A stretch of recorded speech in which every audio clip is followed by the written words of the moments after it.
Right, what went wrong with the transgender thing, I think, and the LGBTQIA thing, was they try to force people.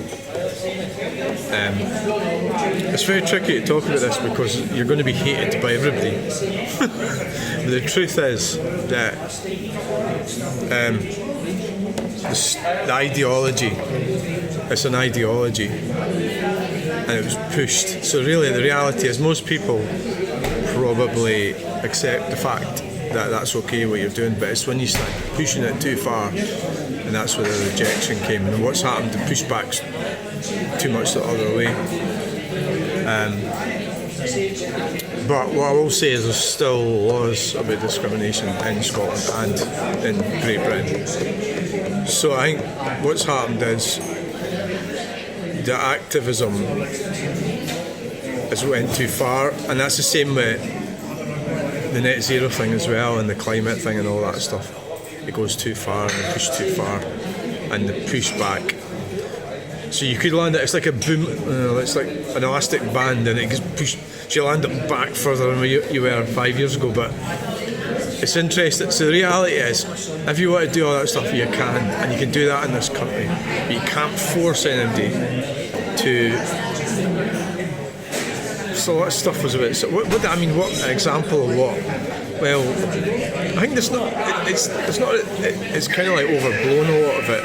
The toilet thing's a lot of shite, and that doesn't even exist. There's no toilet laws in Scotland or Great Britain or Europe, actually. In fact, Europe, they sort of laugh at this sort of shite because they share toilets. So it's J.K. Rowling using her 70 grand. But the Scottish government are a bunch of fans, so I'm kind of on board with that. The problem is that you really need to. So I'm talking from a liberal perspective. That you get set people are different, and they can be different. And the thing about the women's sport, that's not something I fundamentally disagree with just about everybody about that. Because women's sport is inherently discriminatory, and that's what I believe, and I know that 90% of people disagree with me with that. But it's discriminating against men. It's quite obvious if you think about it. If you sit there and think about it, give it a bit of thought. Sport should be for everyone. But then you start putting it into these different categories. So I'm always happy what I know that I'm good at. It's got nothing to do with my... Well, I don't know if it is. I'm good at art, I can do painting and drawing, that's what I do. So I'm not cheating anybody or cheating anybody out of what it is that I'm doing. I'm good at that, so I do that. Right? So I'm happy with that.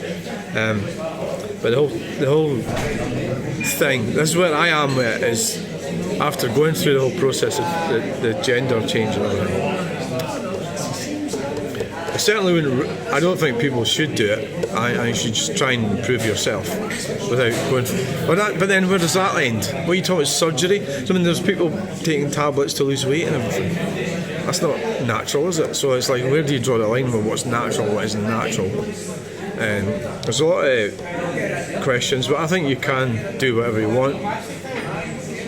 So this is the whole problem with the pushback, is that the J.K. Rowling types are not, they just want to eradicate a very small minority of people's rights and think they can go back to a place where we were 20 years ago, but without all the advances of the disabled people and women. Disabled rights, well, men, because a lot of men are disabled. So you have to think holistically about everything and where we're going. I would be happy to go back to a sort of a net zero thing. No, I'm not talking about climate, I'm talking about rights and benefits system and all that corruptness. It's all contrived. So they give people on benefits money to pay their electric bill. The electric bill's £500 a month when it should be 30. So the government's paying it. So who's making money of it? Corporations. Why are you going on about all this stuff? You start talking about gender, and then you're now talking about electric bills. So I hope I made myself clear. Thank you. Bang. It's Carrick Stone. Yeah.